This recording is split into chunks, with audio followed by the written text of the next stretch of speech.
Good evening, welcome to straight talk. Visakha steel plant issue ఈరోజు ఆంధ్రప్రదేశ్ని గడగడలాడిస్తోంది.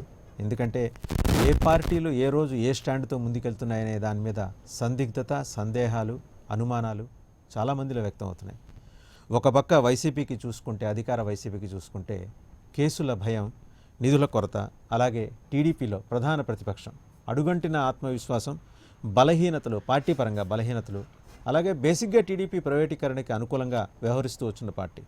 గడిచిన 3 దశాబ్దాలుగా చూస్తే ప్రైవేటీకరణకు పూర్తి స్థాయిలో అనుకూలత వ్యక్తం చేసిన పార్టీ టీడీపీ. ఇక బీజేపీని రాష్ట్రంలో నమ్మాలంటే 2 నాలుకల ధోరణితో వ్యవహరిస్తుంది.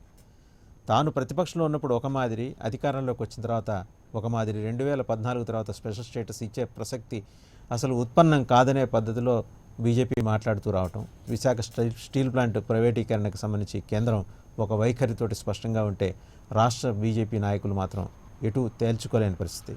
జనసేనది మరీ విచిత్రమైన పరిస్థితి. ఏ స్టాండ్ తీసుకోవాలి, పోనీ విశాఖ స్టీల్ ప్లాంట్ కోసం ఉద్యమం చేద్దామా అంటే తాను మద్దతిస్తున్న పార్టీ, తాను సంకీర్ణంగా వ్యవహరిస్తున్న పార్టీ అయిన బీజేపీ అగ్రనాయకత్వం ఏమనుకుంటుందో అనే ఒక భయం అయితే జనసేనని వెంటాడుతోంది. ఇది స్పష్టంగా కనిపిస్తోంది. ఎటువంటి నిర్దిష్టమైన హామీ, ఎష్యూరెన్సు లేదా భరోసా ఇవ్వటానికి ఎందుకో జనసేనాని వెనుకంజ వేస్తున్న పరిస్థితులు కనిపిస్తున్నాయి. ఇక వామపక్షాలు ఒకప్పుడు ఉద్యమాలకి పట్టుగొమ్మలు, ఈరోజు వామపక్షాల అడ్రస్ ఎక్కడుంది అని వెతుక్కోవాల్సిన పరిస్థితి. ఏమైపోయింది వాళ్ళలో పోరాడే తత్వం? అలాగే విశాఖ ఉక్కుని కాపాడుకునే తత్వం ఏమైపోయింది? ఆంధ్రుల హక్కు అంటూ నినదించినప్పుడు వామపక్షాలు చాలా కీ రోల్ పోషించాయి, లెఫ్ట్ పార్టీస్. అవి ఏమైపోయినాయి? కేంద్రానికి రాష్ట్ర ప్రయోజనాలను తాకట్టు పెట్టడానికి ఏ ప్రభుత్వం ఉన్నా, అటు తెలుగుదేశం కావచ్చు, లోగడ ఈరోజు వైసీపీ కావచ్చు, వ్యవహరిస్తున్న తీరు, పాలకపక్షాలు వ్యవహరిస్తున్న తీరు ఖచ్చితంగా విశాఖ ఉక్కు ఫ్యాక్టరీకి సంబంధించి, ప్రైవేటీకరణకు సంబంధించి రాష్ట్ర ప్రజల్లో సందేహాలకు తావిస్తున్న పరిస్థితి. ఇదే అంశానికి సంబంధించి ఈరోజు స్ట్రైట్ టాక్లో మనతో పార్టిసిపేట్ చేస్తున్నారు రిటైర్డ్ ఐపీఎస్ ఆఫీసర్, అలాగే సిబిఐ మాజీ జాయింట్ డైరెక్టర్ లక్ష్మీనారాయణ గారు. నమస్తే లక్ష్మీనారాయణ గారు. అలాగే high court advocate, senior council Nagendra Babu గారు. నమస్తే. ఇంకా లైవ్లో జాయిన్ అవుతారు Singam Lakshminarayana garu, director join for development, అలాగే శివశంకర్ ఉత్తరాంధ్ర పరిరక్షణ వేదిక కన్వీనర్. జేడి లక్ష్మీనారాయణ గారు నమస్తే. నమస్తే అండి. నమస్తే. విశాఖ ఉక్కు మీద పార్టీలు స్టాండ్ తీసుకోవటంలో ఎందుకు వెనుకంజ వేస్తున్నాయని మీకు అనిపిస్తుంది? ఎందుకంటే అది మిగులు భూములు అమ్మే ప్రక్రియ, లేకపోతే శాంతం విశాఖ స్టీల్ ప్లాంట్ని పాస్కోకి కట్టబెట్టే ప్రక్రియ? 2 లక్షల కోట్ల రూపాయలు చేసే విలువైన స్థలం అది రాష్ట్ర ప్రభుత్వం, అది ఈ రాష్ట్ర ప్రజలదైతే కేంద్రం దాని మీద ఏ రకంగా నిర్ణయం తీసుకుంటుందనే దాని మీద సందేహాలు ఉత్పన్నమవుతున్నాయి.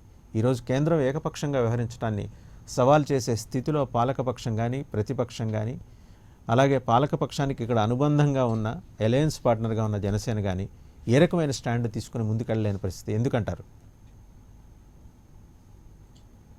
ముఖ్యంగా మీరు చూసుకుంటే విశాఖపట్నం స్టీల్ ప్లాంట్ గురించి మీరు మాట్లాడితే అది 100% సెంట్రల్ గవర్నమెంట్ ఆధీనంలో ఉందండి. అది RINL అంటాం, రాష్ట్రీయ ఇస్పాత్ నిగమ్ లిమిటెడ్. అది 100% షేర్ అంతా కూడా సెంట్రల్ గవర్నమెంట్ కింద ఉంది. అదే మీరు సేల్ తీసుకుంటే అందులో కొంత భాగం వాళ్ళు మిగతా వాళ్లకు కేటాయించడం జరిగింది. ఆ రకంగా చూసుకుంటే ఇప్పుడు స్టీల్ ప్లాంట్ మీద నిర్ణయం తీసుకునే అధికారం టోటల్ గా సెంట్రల్ గవర్నమెంట్ ఉంది, గవర్నమెంట్ ఆఫ్ ఇండియా. యాక్చువల్ గా మీరు ఈ డిస్ఇన్వెస్ట్మెంట్ పాలసీ అన్నది మీరు చూస్తే ఇది కొత్తగా వచ్చింది కాదు. ఎప్పటి నుంచో ఈ డిస్ఇన్వెస్ట్మెంట్ అన్నది మనం 1991 లో ఎప్పుడైతే గ్లోబలైజేషన్, లిబరలైజేషన్ తర్వాత వచ్చేసి ఈ విధంగా మనం చేసుకున్నాము, అప్పటి నుంచి కూడా అనేక ఈ డిస్ఇన్వెస్ట్మెంట్స్ అంటే 10% కానీ 20% స్టేక్ ను ఆఫ్లోడ్ చేయడం ఇలాంటివి జరుగుతూ ఉంది. ఆ తర్వాత ఇప్పుడు మనము ధోరణి తీసుకుంటే ప్రస్తుత ప్రభుత్వం ఏం చెప్పిందంటే స్ట్రాటజిక్, నాన్ స్ట్రాటజిక్ అని వాటిని విభజించడం జరిగింది. స్ట్రాటజిక్ వాటిలలో ఒక 4 సెక్టర్ తప్ప మిగతావన్నీ కూడా డిస్ఇన్వెస్ట్మెంట్ ధోరణిలో, తర్వాత వచ్చేసి నాన్ స్ట్రాటజిక్ లో టోటల్ గా ప్రైవేటైజేషన్ చేసే దిశగా కూడా వాళ్ళు వెళుతున్నారు. ఏవైతే నష్టాల్లో ఉన్నాయి కానీ, తర్వాత నాన్ పర్ఫార్మింగ్, ఇలాంటివన్నీ కూడా వాళ్ళు ఒక నిర్ణయం తీసుకున్నట్టు మనం మొన్న బడ్జెట్ లో కూడా ప్రకటించడం జరిగింది. ఆ తర్వాత దీపం అని ఏదైతే ఉందో డిస్ఇన్వెస్ట్మెంట్స్, దీని గురించి ఆ మినిస్ట్రీ కూడా ప్రకటించడం జరిగింది. ఆ తర్వాత ఆ సెక్రటరీ కూడా ప్రకటించడం జరిగింది, వాళ్ళ ట్వీట్ ఇవ్వడం జరిగింది. ఆ తర్వాత ఎక్స్పర్ట్ కమిటీని ఒకటి ఏర్పాటు చేయాలి, తర్వాత నీతి ఆయోగ్ ఆధ్వర్యంలో ఇదంతా జరుగుతుంది అన్నది మనందరికీ తెలిసిన విషయం. అందువల్ల ఇప్పుడు ప్రధానంగా మీరు చూసుకుంటే కేంద్ర ప్రభుత్వ నిర్ణయం మీద ఆధారపడి ఉంటుంది. రైట్. అందువల్ల మనం ఇక్కడ పార్టీలకు ప్రమేయం లేకుండా, ఎందుకంటే మీరు చూసుకుంటే విశాఖపట్నం ఈ రోజు ఈ స్థాయిలో ఉందంటే అది స్టీల్ ప్లాంట్ వల్లే. మీరు స్టీల్ ప్లాంట్ ముందు చూస్తే భీమిలి అన్నది విశాఖపట్నం కన్నా పెద్దగా ఉండేది. విశాఖపట్నం స్టీల్ ప్లాంట్ వచ్చిన తర్వాత అనేక పబ్లిక్ సెక్టర్ అండర్టేకింగ్స్ అక్కడికి రావడం జరిగింది మనకు విశాఖపట్నం. అందువల్ల విశాఖపట్నంకి ఆయువు పట్టు కానీ ఏదైనా మూల ఏదైనా తీసుకుంటే అది విశాఖ స్టీల్ అవుతుంది. అందువల్ల అటువంటి విశాఖ స్టీల్ ను ఇప్పుడు ప్రభుత్వం డిస్ఇన్వెస్ట్మెంట్ పేరున, అంటే ఇది ప్రైవేటైజేషన్, డిస్ఇన్వెస్ట్మెంట్ 100% అంటే ప్రైవేటైజేషన్. ఇది అవ్వకుండా అవడానికి అందరూ కూడా వాళ్ళ పార్టీల ప్రమేయంగా వాళ్ళు స్టేట్మెంట్స్ అవి ఇస్తున్నారు. తర్వాత ఎంపీలు కూడా వెళ్ళి అమిత్ షా గారిని, తర్వాత స్టీల్ మంత్రి ధర్మేంద్ర ప్రధాన్ గారిని కలవడం జరిగింది. తర్వాత వచ్చేసి రాష్ట్ర ప్రభుత్వం కూడా మొన్న అసెంబ్లీలో ఒక ప్రత్యేకమైన ఒక సెషన్ ద్వారా, లేకుంటే ఈ రాబోయే బడ్జెట్ సెషన్ లోనే ఒక రెజల్యూషన్ పాస్ చేస్తామని, ఇవన్నీ కూడా రకరకాల పార్టీలు ప్రకటిస్తున్నారు. కానీ ఫైనల్ గా ఏ విధంగా ఇది అవుతుంది అన్న దాని గురించి మనం ఆలోచించాల్సిన ఒక ముఖ్య విషయం. అసలు యాక్చువల్ గా విశాఖపట్నంలో నేను వెళ్ళి అందరినీ ఎగ్జిక్యూటివ్స్ ని కలిశాను, తర్వాత ట్రేడ్ యూనియన్ లీడర్స్ ని, తర్వాత ముఖ్యంగా అక్కడ భూములు ఇచ్చిన రైతులను కూడా కలిశాను. 2 వారాల క్రితం మీరు వైజాగ్ లోనే ఉన్నారు కదా లక్ష్మణ్ గారు? 2 వారాల క్రితం మీరు వైజాగ్ లో ఉన్నారు, చాలా మందిని కలిసినట్టున్నారు. అక్కడే ఉన్నానంటే మొన్నటి వరకు ఉండి ఏదో ఒక పని మీద రావడం జరిగింది. మళ్ళీ వైజాగ్ లో వెళ్ళి పాసిబుల్ సొల్యూషన్స్ ఏంటి అన్నది వెతుకుతున్నాం. ముఖ్యంగా ఇందులో ఏ విధంగా చేయాలి అన్నది. ఇందులో ప్రధానంగా ఏంటంటే మనకు 16,500 మంది రైతులు భూములు ఇవ్వడం జరిగింది. భూములు ఇచ్చినప్పుడు వీరికి ఇచ్చిన వాగ్దానాలు ఏంటంటే వాళ్లకు 107 చదరపు గజాల ఇళ్ల స్థలాలు కేటాయించడం, తర్వాత ప్రతి ఇంటిలోనూ 18 ఏళ్ళు వయసు నిండిన వారికి అందరికి కూడా కార్డ్స్ అంటే రిహాబిలిటేషన్ కార్డ్స్ ఇవ్వడం, వాళ్లకు ఉద్యోగాలు ఇవ్వడం. ఈ 16,500 మందిలో సుమారుగా ఒక 8,000 మందికి ఉద్యోగాలు ఇవ్వడం జరిగింది. 8,500 మందికి ఇంకా ఉద్యోగాలు ఇవ్వాలి. ఇది కూడా ఒక పాయింట్ మనం నోట్ చేసుకోవాలి. సాధారణంగా ఏమవుతుందంటే ఇప్పుడు రేపు ఈ బిడ్ అన్నది మీరు మాట్లాడారు, 2 లక్షల కోట్లు కానీ 2,50,000 కోట్లు కానీ, అది దానితో పాటు ఈ 8,500 మంది ఉద్యోగాలు ఇవ్వాల్సిన బాధ్యత ఏదైతే ఉందో ప్రభుత్వం, అది ఏ విధంగా పొందుపరుస్తుంది అన్నది కూడా మనం చూడాలి. ఇది ఒక ప్రధానమైన అంశం వాళ్ళు కన్సిడర్ చేయాలి. కానీ యాక్చువల్ గా మీరు విశాఖపట్నం స్టీల్ ప్లాంట్ తీసుకుంటే అది ప్రాఫిట్స్ లో నడవగలిగే సంస్థ. అంటే ఇన్ఫాక్ట్ 94లో 50 కోట్ల నికర లాభం ఆర్జించింది స్టీల్ ప్లాంట్. ఆ తర్వాత అది ఎందుకని అలా కాయలా పడిపోయింది అంటారు? మొదట్లో ఎస్టాబ్లిష్మెంట్ అయినప్పుడు ఏమందనుకుంటే మొదట ఖర్చు ఒక 3,600 కోట్ల దాకా అవుతుందంటే అది 8,800 కోట్లు అయింది. దాంతో ఆ బర్డన్ అన్నది అలా కంటిన్యూ అవుతూ వచ్చింది మీకు. ఆ తర్వాత ఏమైందంటే ఇది 2000-2001 లో దీన్ని BIFR కింద పెట్టారు, అంటే సిక్ ఇండస్ట్రీగా దాన్ని అనౌన్స్ చేసి దాన్ని అప్పుడే ప్రైవేటైజ్ చేయాలన్న ఇది జరిగింది. కానీ అప్పుడు మళ్ళా విశాఖపట్నంలో ఉన్న ట్రేడ్ యూనియన్ లీడర్స్ కానీ మిగతా వాళ్ళందరూ కలిసి అక్కడికి వెళ్ళి వాజ్పేయి ప్రభుత్వంలో ఉన్నప్పుడు అక్కడికి వెళితే వాళ్ళు రీస్ట్రక్చరింగ్ చేశారు. అప్పుడు కొంత ఈక్విటీని ఇన్ఫ్యూజ్ చేశారు. దానివల్ల ఏంటంటే మళ్ళా ప్రాఫిట్ లోకి మొదలైంది. యాక్చువల్ గా మీరు చూసుకుంటే అప్పులన్నింటినీ కూడా తీర్చేసి వాళ్ళు యాక్చువల్ గా దాని కెపాసిటీ పెంచడానికి మొదలు పెట్టారు. వాళ్ళు 7.3 మిలియన్ టన్స్ కెపాసిటీకి ఎక్స్పాన్షన్ చేశారు. మళ్ళా ఎక్స్పాన్షన్ లో కూడా చాలా సమయం పట్టింది వాళ్ళు. ఈ సమయం పెట్టిన తర్వాత మళ్ళా కూడా 8,000 కోట్లు అనుకున్నది 12,500 కోట్లు. దానివల్ల ఏంటంటే ఇప్పుడు ప్రస్తుతానికి ఒక 22,000 కోట్లు అప్పులు ఈ దీనికి. ఇందులో ముఖ్యంగా మనం ఆలోచించాల్సిన ఇంకొక విషయం ఏంటంటే మిగతా కంపెనీలన్నిటికీ, for example steel authority of India limited ఉంది, సెయిల్, వాళ్ళకి ఏంటంటే గనులు కేటాయించడం జరిగింది. అందువల్ల ఇప్పుడు మీరు తీసుకుంటే 1 టన్ను మీకు స్టీల్ తయారవ్వాలంటే ఆల్మోస్ట్ 1.6 టైమ్స్ ఐరన్ ఓర్ కావాలి. ఐరన్ ఓర్ మీరు తీసుకుంటే మిగతా సెయిలు మిగతా కంపెనీలకి వాళ్ళకి ఎవరికైతే క్యాప్టివ్ మైన్స్ ఉన్నాయో వారికి 1,500 రూపాయల నుంచి మాక్సిమం 2,000 రూపీస్, అంటే ఇంక్లూడింగ్ ట్రాన్స్పోర్టేషన్ వేసుకుంటే అవుతుంది. అదే వైజాగ్ స్టీల్ ప్లాంట్ లో 1 టన్ను మీకు రావాలంటే ఇది ఆల్మోస్ట్ 4,500 నుంచి 5,500, 6,000 కూడా వెళ్తుంది. అందువల్ల ఏంటంటే ఈ ఎక్స్ట్రా బర్డన్ ఏదైతే ఉందో దానివల్ల ఏమవుతుందంటే వైజాగ్ స్టీల్ కాస్ట్లీ అవుతుంది.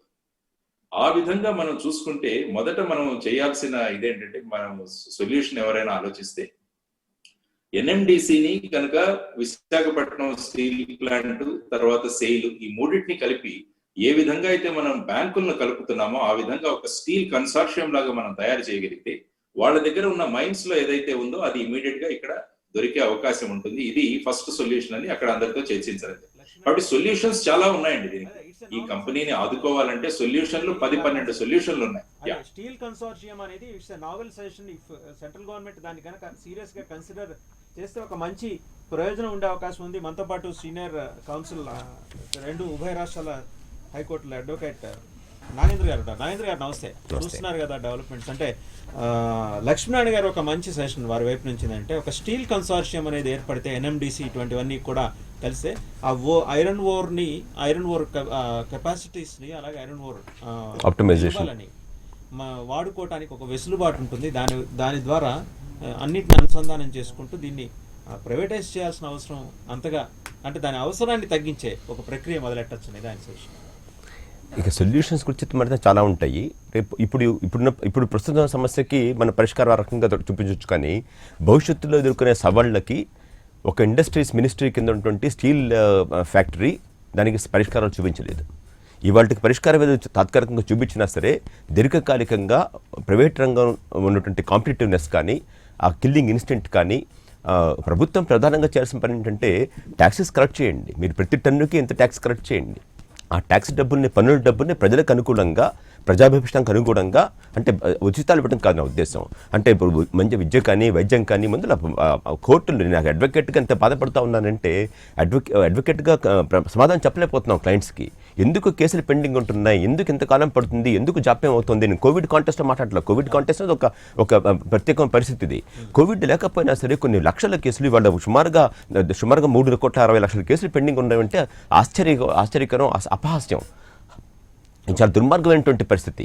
దీన్ని సరికదిద్దాల్సిన బాధ్యత ప్రభుత్వం మీద ఉంది. దానికి కావాల్సిన రిసోర్సెస్ని ఖర్చు పెట్టాలి. కానీ ఉన్న రిసోర్సెస్ని కూడా మీరు బ్లాక్ చేసేసి దీని మీద ఆల్రెడీ లక్ష్మణ్ గారు చెప్తా ఉన్నారు 22,000 కోట్ల రూపాయలు సుమారుగా లోన్ ఉందని చెప్పి ఇంత పెద్ద లోన్ ఉంచుకొని దీన్ని ఏదో రకంగా ప్రస్తుతానికి వైబిలిటీ చేద్దాము. పోతే విశాఖ ఉక్కు తరలిపోవట్లేదు. మనం ఆంధ్రలో హక్కు డెఫినెట్గా విశాఖకు కావాల్సింది ఉక్కు కర్మాగారం ఎవరు తీసేయలేరు. అది గ్యారంటీ. ఎవరో చేతులు మారుతుంది, చేతులు మారినివ్వండి, నష్టమేం లేదు. ఎందుకంటే అది కాంపిటేటివ్నెస్ వస్తుంది. నాగేంద్ర గారు ఇక్కడ మీరు బేసిక్ గా అంటే విస్మరిస్తున్నారన్నారో లేకపోతే దాన్ని పక్కన పెడుతున్నారో అనాలో అర్థం కావట్లేదు. 8,500 ఉద్యోగాలు ఇంకా బాకీ ఉంది. ఉపాధి 8,500 మందికి ఉపాధి కల్పిస్తామన్న ఒక వెనకటి హామీ ఉంది. దాని మీద లోకల్స్కి ఉండే ఆందోళనకైతే అడ్రస్ చేయాలి కదా. మరి ఇప్పటిదాకా యూనిట్ రన్ అవుతున్నప్పుడే మరి ఇంతవరకు దానికి అతిగతి లేదు. అది పొలిటికల్ డిమాండ్గా తీసుకువెళ్ళండి. దానికి సొల్యూషన్ ఏమైనా ఉంటే ఆలోచన చేద్దాం. దానికి దీనికి ముడిపెట్ట సమంజసం కాదు నా ఉద్దేశంలో. అది ఆ సమస్య ఉన్నమాట వాస్తవం. ఒకవేళ ఉంటే కనుక ఆ సమస్యకు పరిష్కారం వెతుకుదాము. ఇప్పటిదాకా పరిష్కారం రాలేదు కదా. మరి ఇప్పుడు ప్రైవేటైజేషన్ చేస్తామన్న తర్వాత ఇప్పుడు సమస్యను తీసుకొచ్చి మరి గత 20 ఏళ్లుగా మరి ఆ సమస్యని పరిష్కారం బహుశా మీరు ఆ 8,500 మంది ఇప్పటికి 50 ఏళ్ల వయసు వచ్చి ఉంటారు. మీరు ఎప్పుడు ఎక్విజిషన్ జరిగింది ల్యాండ్ ఎక్విజిషన్? ఆల్రెడీ 8,000 మందికి మొట్టమొదటిసారిగా భారతదేశ చరిత్రలో ఇన్ఫాక్ట్ విశాఖపట్నం స్టీల్ ప్రాజెక్టులోనే మొట్టమొదటిసారిగా రీహాబిలిటేట్ చేశారు. 77లో మరి ఉద్యోగాలు లేని వాళ్ళకి ఇప్పుడు వాళ్ళ అసలు వాళ్ళ లీగల్ హెయిర్స్ ఎవరున్నారు, వాళ్ళందరూ ఎంత వయసులో వచ్చాయి, వాళ్ళ మనవాళ్ళకి వచ్చేస్తుంటారు. ఇప్పుడు సోషల్ అప్లికేషన్ డెఫినెట్గా కాబట్టి employment creation per se is not governments obligation అండి. ఎంప్లాయ్మెంట్ జనరేట్ చేయాలి గవర్నమెంట్. ఎప్పుడు కూడా జనరేట్ చేయడం అర్థం ఏంటంటే ఉపాధి ఖచ్చితంగా ఇచ్చి తీరాలి కాదు, ఉపాధి కావడానికి ఎగ్జాక్ట్గా అసలు ఈ దేశంలో మీరు 8,500 మాట్లాడుతున్నారు. ఈ దేశంలో సుమారుగా 4 కోట్ల మంది నిరుద్యోగులు వెయిట్ చేస్తూ ఉన్నారు. ప్రతి సంవత్సరం కొన్ని వేల ఇంజనీరింగ్ కావాల్సిన లక్షల మంది విద్యార్థులు వస్తూ ఉన్నారు. వాళ్ళకి ఉపాధి దొరక అల్లమంటున్నారు. సో ఇప్పుడు అసలు మీరు 8,500 చాలా తక్కువ సమస్య, చాలా చిన్న సమస్య. అసలు భారతదేశం మొత్తాన్ని చూసుకుంటే మన ఆంధ్రప్రదేశ్ రాష్ట్రాన్ని చూసుకుంటా కూడా లక్షల మంది ఉద్యోగాలకి ఇప్పుడు అవకాశం ఉన్నా కూడా ప్రభుత్వం అవకాశాలు కల్పించలేకపోతుంది. వ్యవస్థ విఫలమవుతూ ఉంది. మీరు ఆ కాంటెస్ట్ చూడాలి కానీ ఏదో ఒక ఉద్యోగం కల్పించడం అనేది ప్రధానం కాదు. ఇన్ఫాక్ట్ బ్రేక్ తీసుకుందాం నాగేంద్ర గారు. బ్రేక్ తర్వాత మనతో పాటు Singam Lakshminarayana garu, director joint for development, Shivashankar Uttarandhra పర్యటన. Welcome back. ఈ డిస్కషన్లో స్ట్రైట్ టాక్లో మనతో పాటు జాయిన్ అయ్యారు సింగం లక్ష్మీనారాయణ గారు. నమస్తే లక్ష్మీనారాయణ గారు. నమస్తే. నమస్తే అండి లక్ష్మీనారాయణ గారు. చూస్తున్నారు కదంటే జేడి లక్ష్మీనారాయణ గారి వైపు నుంచి ఒక మంచి సజెషన్ వచ్చింది. అంటే దీన్ని టోటల్గా 100% డిజిన్వెస్ట్మెంట్ అనే ప్రాసెస్ కాకుండా అంటే ఎన్ఎండిసి తోటి అనుసంధానం చేసి ఒక స్టీల్ కన్సార్షియం ఏర్పాటు చేస్తే ముందర ఈ సమస్య నుంచి అధిగమించడానికి కావాల్సిన ప్లాట్ఫామ్ క్రియేట్ అవుతుంది అనేది మీరు కూడా జాయిన్ ఫర్ డెవలప్మెంట్ సంస్థ తరఫున 2-3 వారాల క్రితం వైజాగ్లో పర్యటించారు. మీరు అక్కడ పరిస్థితులను సాకల్యంగా పరిశీలించుంటారు. మీ అబ్జర్వేషన్స్ ఏంటి లక్ష్మణ్ గారు? అదే అంటే ప్రధానంగా ఇప్పుడు లక్ష్మీనారాయణ గారు చెప్పినటువంటి సజెషన్ డెఫినెట్గా one of the strong solution ఇప్పుడు ఉన్నటువంటి సమస్యలకి. అయితే ఇంకొకటి ఉన్నదండి ఇక్కడ, మనం దీనికంటే ముందుగా వెళ్ళి ఒక మాట ఆలోచించాలి. ప్రభుత్వము ఇంతమంది ఇన్ఫ్రాస్ట్రక్చరు, ఇంతమంది ఇంటలెక్చువల్స్, ఇంత సిస్టము, ఇంత అథారిటీ కలిగినటువంటి ప్రభుత్వము, ఇంత ప్రజాస్వామ్యాన్ని నడుపుతున్నటువంటి ఒక ప్రభుత్వము ఒక పరిశ్రమ ఎందుకు నడపలేకపోతుంది అనేటువంటిది ముఖ్యమైనటువంటి సమస్య. దానిని గురించి ఆలోచించాల్సినటువంటి అవసరం ఉంది మేధావులు. ఇవాళ కనుక ఒక పరిశ్రమని నడపలేనటువంటి ప్రభుత్వము ఇంత ప్రజాస్వామ్యాన్ని ఎలా నడుపుతుంది అనేటువంటిది నా సమస్య. ఇన్ని కోట్ల రూపాయల ట్యాక్స్ వసూలు చేసి ప్రజల్ని ఎలా పరిపాలిస్తుంది అనేటువంటి ఒక విషయం. ఇందాక ఒకరు చెప్తూ ఉద్యోగాల గురించి మాట్లాడారు. It is not the responsibility of the government అన్నారు. అసలు ఎవరిది రెస్పాన్సిబిలిటీ ఉద్యోగాలు ఇవ్వటం అనేటువంటిది? ఉద్యోగాలు సృష్టించేటువంటి వాతావరణం ఎవరు చేయాలి? ఇండస్ట్రీలు ఇవాళ ప్రైవేట్ వాడు ఎవడన్నా పరిశ్రమ పెడితే, ఇంతకుమందే జింక్ స్మెల్టర్లో దాన్ని తీసుకెళ్లి ప్రైవేటైజ్ చేసిన తర్వాత దాన్ని నడవనివ్వలేదు. 3 సంవత్సరాలలో లాభాపేక్ష కోసమని ఒక ప్రైవేటు వ్యక్తి డబ్బులు కొని ఘోరంగా నష్టపోయి దాన్ని మూసేశారు. ఈ పరిస్థితిని గురించి ఆలోచించాల్సిన అవసరం ఉంది. అతని వాళ్ళ రియల్ ఎస్టేట్ అంటున్నారు.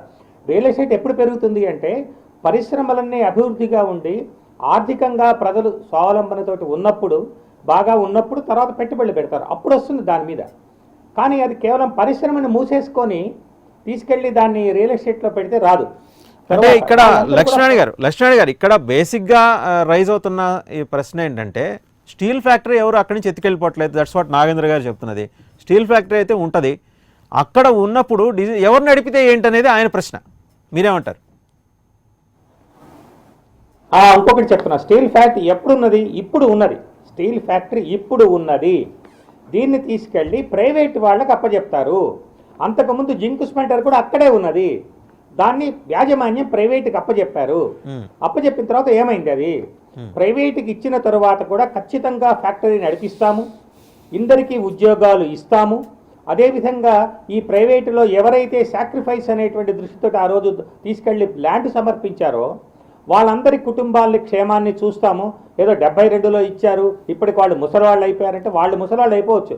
మన తాతలు స్వాతంత్ర్యం కోసం ప్రాణాలు అర్పించారు, మన కోసం అర్పించారు, కానీ మనం అనుభవించాలి దాన్ని. ఈ విధమైనటువంటి మాటల వల్ల ఏం జరుగుతుందంటే, వాట్ ఈస్ ద గ్యారంటీ? ఒకవేళ అలాంటి గ్యారంటీ నువ్వు ప్రైవేట్ వాడి దగ్గర తీసుకునేటప్పుడు నువ్వెందుకు నడపలేకపోతున్నావు? ఇది ముఖ్యమైనటువంటి అంశం. మౌలిక అంశం ఎట్లా వచ్చిందంటే, ఇక్కడ ఫ్యాక్టరీ పోతుందని ఎవరు చెప్పడం లేదు. స్టీల్ ఫ్యాక్టరీ అక్కడి నుంచి తీసేయాలి. అప్పుడు ఒకవేళ తీసివేస్తారనో లేకపోతే ఇక్కడ పెట్టలేదని ఉద్యమించారు. ఆ ఉద్యమం అయిపోయింది. ఇవాళ నువ్వు స్టీల్ ఫ్యాక్టరీ పెట్టావు, ప్రభుత్వం చేతిలో పెట్టారు. ఇవాళ మైన్స్ ప్రభుత్వం చేతిలో ఉన్నాయి, పారిశ్రామిక పాలసీస్ ప్రభుత్వం చేతిలో ఉన్నాయి, డబ్బు ప్రభుత్వం చేతిలో ఉన్నది. అయితే నువ్వు ప్రాఫిటబుల్గా నడపలేకపోతున్నావు. ఈ నడపలేకపోతున్నందుకు ప్రభుత్వం ఆలోచించాలి తప్ప వదిలించుకోవడానికి ప్రయత్నం చేయకూడదు. అది సామాన్య మానవుడు చేసే పని. నేను ఒక చోట ఒక పరిశ్రమ పెట్టాలి అంటే అక్కడ ఉన్న రాజకీయము, అక్కడ ఉన్నటువంటి అధికార గణము వీళ్ళందరూ నాకు సహకరించకపోతే దాన్ని మూసేస్తాను. రేపు నేను అతి తేలిగ్గా మూసేస్తాను. ఇవాళ అనేక పరిశ్రమలలో మూతపడుతున్నాయి. పెద్ద పెద్ద కంపెనీస్, పెద్ద పెద్ద కుటుంబాలలో వచ్చినట్టు కంపెనీస్ అన్నీ ఆరిపోతున్నాయి. అలాంటిది నువ్వు ఎలా చెప్పగలుగుతావు? ఇవాళ నేను ఇక్కడ పరిశ్రమ స్టీల్ ఫ్యాక్టరీ ఇక్కడే ఉంటుంది, నేను ప్రైవేట్ వాడికి అమ్ముతున్నాను, కండిషన్స్ పెడతారా మీరు? నువ్వు చచ్చినట్టు ఫ్యాక్టరీ నడపాల్సిందే, లాభాలు వచ్చినా నష్టాలు వచ్చినా నువ్వు నడపాల్సిందే, ఇంతమందిని ఉద్యోగాలు ఇవ్వాల్సిందే, ఇంతమంది ఉద్యోగాలు రక్షించాల్సిందే అని ఏమన్నా గవర్నమెంట్ ఇస్తుందా? అలా ఇస్తే వాడు ఎందుకు కొట్టాడు? అలా ఇచ్చినప్పుడు ఒక ప్రైవేట్ వ్యక్తి చేత అలాంటి పని చేయించినప్పుడు ప్రభుత్వం ఎందుకు చేయలేకపోతుంది ఆ పని? అనేకమైనటువంటి పాలసీస్ ఉంటాయి అక్కడ. కొంతమందికి ప్రొటెక్షన్, జాబ్ ప్రొటెక్షన్ ఉంటుంది, కొంతమందికేమో రిజర్వేషన్స్ కొన్ని ఉంటాయి. మీ అబ్జర్వేషన్స్ ఏంటి లక్ష్మణ్ గారు? మీ అబ్జర్వేషన్స్ ఏంటి? ఎవరు సమాధానం చెప్తారు? లక్ష్మణ్ గారు, మీ అబ్జర్వేషన్స్ ఏంటి? మీరు 2-3 వారాల క్రితం అక్కడ పర్యటించారు, మీ అబ్జర్వేషన్స్ ఏంటి? అబ్జర్వేషన్స్ ఒకటండి, ప్రధానంగా ప్రభుత్వము అక్కడ 2 సమస్యలు ఉన్నాయి ఇక్కడ. ఒకటి, ఎగ్జాక్ట్గా స్టీల్ ప్లాంట్ గురించి మాట్లాడటం ఒక విషయం. ఎగ్జాక్ట్గా స్టీల్ ప్లాంట్ గురించి మాట్లాడేయాలి అంటే ఇవాళ అది ప్రభుత్వము ఏ ప్రామిసెస్ మీదైతే దాన్ని తీసుకొని ప్రభుత్వం ఎస్టాబ్లిష్ చేసిందో ఆ ఫ్యాక్టరీని, ఆ కండిషన్స్ ద్వారా ప్రభుత్వం ఒక కమిటీని వేసి, ఒక ఇంటలెక్చువల్ గ్రూప్ని వేసి, ఒక ఎకనామిక్ ఫార్మ్స్ నుంచి, ఒక టెక్నికల్ ఫార్మ్ నుంచి, ఒక సోషల్ అండర్స్టాండింగ్ ఉన్నటువంటి వాళ్ళ దగ్గర నుంచి, ఒక అడ్మినిస్ట్రేటర్ దగ్గర నుంచి ఒక కమిటీ వేసి దీనిని ఎలా లాభసాటిగా నడపాలి అనే డెసిషన్ ఒకటి తీసుకోవాలి. Right. ఇప్పుడు కొంతమంది మా జేడి లక్ష్మీనారాయణ గారు ఒక 12 సజెషన్స్ ఇచ్చారు. ఎన్ఎండిసిలో కలపటము ఆల్రెడీ కలిసే ఉన్నది ఎన్ఎండిసిలో, తర్వాత వేరే గనులు ఏమన్నా కేటాయించడం ఒకటి, సెయిల్ ఇండియాలో కలపటం ఒకటి. అయితే నష్టాలు వచ్చేటటువంటి కలిపి దాని తర్వాత ఒక రకమైన సమగ్రంగా చేయటం, అది కేవలము స్టీల్ ప్లాంట్కి సంబంధించినటువంటి సజెషన్స్ మాత్రమే. ఆ సజెషన్స్ కరెక్టే, ఆ సజెషన్స్ గురించి మొదట ఆప్షన్ ఆలోచించాలి. మేము ఇదివరకే ఆలోచించాము అంటే అదంత పబ్లిక్ డాక్యుమెంటేషన్ లేదు. లాభాలు రాలేదు కాబట్టి మేము మూసేస్తున్నాం అన్నారు, లాభాలు రాలేదు కాబట్టి మేము అమ్మేస్తున్నాము అన్నారు. నువ్వే లాభసాటిగా నడపలేనప్పుడు కొనేటువంటి వాడు లాభసాటిగా నడుపుతాడు, వాళ్ళందరికీ ఉద్యోగాలు ఉంచుతాడని నువ్వు భావిస్తుంటే దాని అర్థము మా చేతగానితనము ప్రైవేటు వాడు చేస్తాడు, ప్రభుత్వం చేతగానితనము అని నువ్వు ఒప్పుకున్నట్టు అవుతుంది అది. రైట్. కాబట్టి ఇప్పుడు కొత్తగా పరిశ్రమలు ప్రభుత్వం పెట్టకపోయినా ఉన్నటువంటి ప్రభుత్వ పరిశ్రమ ఇవన్నీ కూడా ఐడియలిస్టిక్గా నడిపి లాభసాటిగా చూపిస్తే it's an inspiration for the people. IDPL అనేటువంటి ఒక అద్భుతమైనటువంటి సంస్థ హైదరాబాద్లో రావటం వల్ల వాళ్ళ వందలాది ఫార్మస్యూటికల్ కంపెనీస్ ఆ స్పిరిట్ తోటి వచ్చినాయి.